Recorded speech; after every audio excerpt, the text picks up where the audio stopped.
हालात, आघात और किताब से जो सीखता है फिर उससे दुनिया सीखती है। हेलो दोस्तों, स्वागत है आपका यूनिक एकेडमी के प्लेटफॉर्म पर। दोस्तों, इससे पहले हम उत्तराखंड के इतिहास में जिस टॉपिक पर हमने बात की वो टॉपिक था महीपति शाह,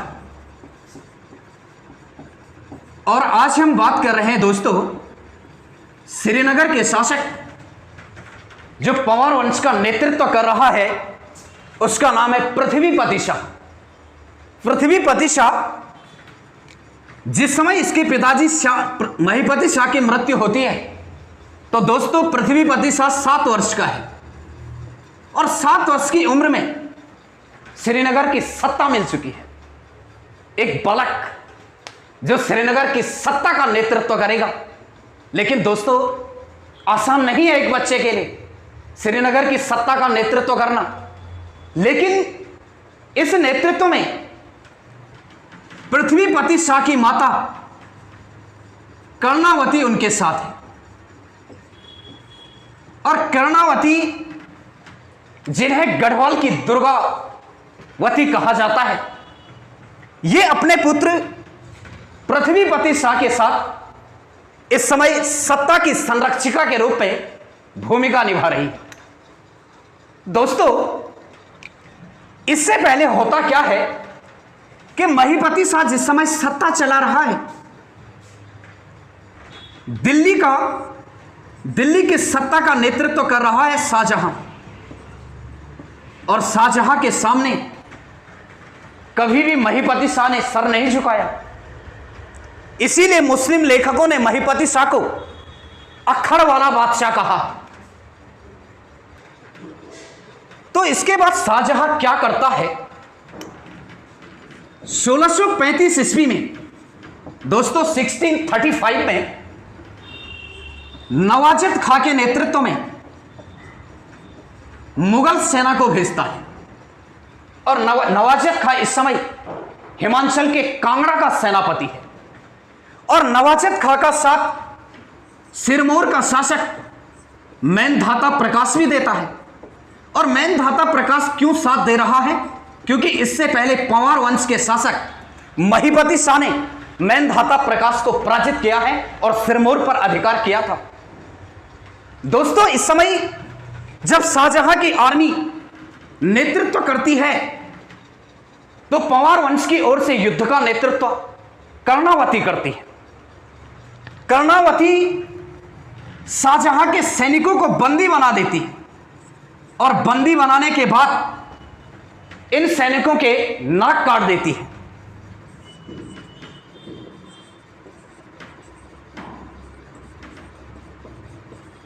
शाहजहां के सैनिकों के नाक काट देती है कर्णावती, और कर्णावती जब शाहजहां के सैनिकों के नाक काट देती है, इसीलिए उत्तराखंड के इतिहास में शिव प्रसाद डबराल रानी कर्णावती को नाककटी महिला के नाम से संबोधित करते हैं। मेरे भाइयों, यहां ध्यान देना, ध्यान। देहरादून से मनरेगा में मत जाना, बिना नौकरी के लग्जरी कार लेके गांव जाना।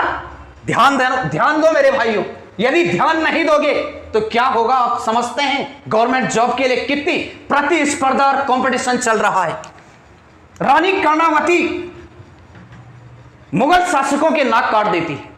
जब मुगल शासकों के नाक काट देती है तो शिव प्रसाद डबराल कहता है नाक कटी महिला के नाम से एक उपाधि देता है रानी कर्णावती को। और इसी समय शाहजहां के दरबार में दोस्तों एक इटली यात्री आया था, जिस इटली यात्री का नाम था निकोलस मनुची। और निकोलस मनुची इस समय उत्तराखंड की यात्रा पर आया दोस्तों, और जब उत्तराखंड की यात्रा पर आया तो शाहजहां के दरबार में इन्होंने एक पुस्तक लिखी, जिस पुस्तक का नाम था स्टोरियो टू मोगोर।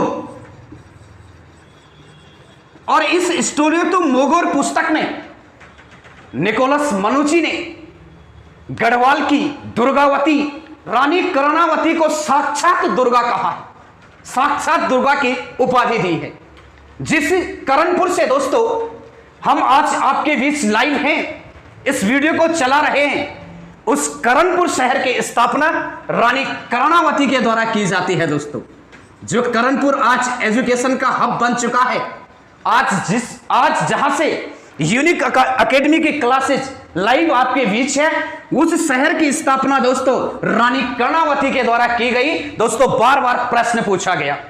यही राजपुर शहर, राजपुर जो रोड है दोस्तों, इस राजपुर रोड की जो नहर बनाई गई, यह नहर भी कर्णावती के द्वारा ही बनाई गई। रिस्पना पुल का जीर्णोद्धार, जो रिस्पना पुल है दोस्तों, इसका जीर्णोद्धार भी रानी कर्णावती के द्वारा किया जाता है।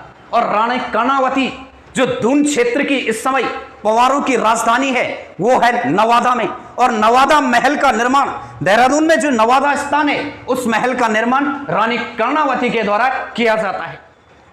1655 में शाहजहां एक आक्रमण और करता है गढ़वाल के क्षेत्र पर। और गढ़वाल के क्षेत्र पर जो ये 1655 ईस्वी का आक्रमण होगा, ये खलीमुल्ला के नेतृत्व में होता है। और खलीमुल्ला के नेतृत्व वाली मुगल सेना फिर से पृथ्वीपति शाह से पराजित हो जाती है। पहले भी पराजित हो चुकी है, मुगल सेना के नाक काटे गए, और इस समय भी मुगल सेना पराजित हो जाती है। लेकिन दोस्तों दून का जो क्षेत्र है, उस क्षेत्र पर खलीमुल्ला नेतृत्व कर देता है, यानी कि अधिकार कर देता है। और जब अधिकार करता है तो उस समय एक व्यक्ति वहां पे है जिसका नाम है चतुर्भुज चौहान। इस चतुर्भुज चौहान ने खलीमुल्ला का साथ दिया था और दून के क्षेत्र को चतुर्भुज चौहान को दे देता है। और चतुर्भुज चौहान इसका कुछ समय के लिए नेतृत्व करता है और खलीमुल्ला यहां से निकल जाता है। लेकिन दोस्तों खलीमुल्ला वापस शाहजहां के दरबार में नहीं जाता है। इससे पहले हमने देखा नवाजत खां भी जब पराजित हुआ था, तो ये नवाजत खां भी शाहजहां के दरबार में नहीं गया। इसको ऐसा लगा कि मैं पराजित हो चुका हूं। ये तो आत्महत्या कर देता है नवाजत खां, रास्ते में आत्महत्या कर देता है। और खलीमुल्ला खां बरेली की ओर निकल जाता है, यानी कि शाहजहां के दरबार में नहीं जाता है। इसके बाद दोस्तों मुगल दरबार में इस समय उत्तराधिकार का युद्ध चल रहा है। और युद्ध किसके बीच चल रहा है? युद्ध चल रहा है शाहजहां के 4 पुत्रों के बीच। इन 4 पुत्रों में जब उत्तराधिकार का युद्ध हुआ, तो उस उत्तराधिकार के युद्ध में औरंगजेब सत्ता को प्राप्त करता है। लेकिन 1658 ईस्वी में जब औरंगजेब ने अपने सबसे बड़े भाई दारा शिकोह को पराजित किया, तो दारा शिकोह तो बंदी बन चुका है, लेकिन दारा शिकोह का जो पुत्र है जिसका नाम है सुलेमान शिकोह उत्तराखंड के क्षेत्र में आ चुका है। और सुलेमान शिकोह पहले चंदवंश के राजा के दरबार में जाता है। चंदवंश का राजा शरण देने से मना कर देता है और उसको श्रीनगर भेज देता है। श्रीनगर में सुलेमान शिकोह को पृथ्वीपति शाह शरण दे देता है। पृथ्वीपति शाह को औरंगजेब एक मैसेज भेजता है कि सुलेमान शिकोह मेरा दुश्मन है, आप इसको वापस भेज दीजिए। लेकिन पृथ्वीपति शाह कहता है कि किसी शरणार्थी के साथ धोखा करना यह राजपूतों के धर्म के विरुद्ध है, मैं सुलेमान शिकोह को नहीं भेज सकता हूं। यानी कि पृथ्वीपति शाह ने औरंगजेब को युद्ध का भी चैलेंज कर दिया, युद्ध के लिए चैलेंज कर दिया। और जब युद्ध के लिए चैलेंज करता है तो औरंगजेब यहां पे राम सिंह को भेजता है। अब ये राम सिंह कौन है दोस्तों?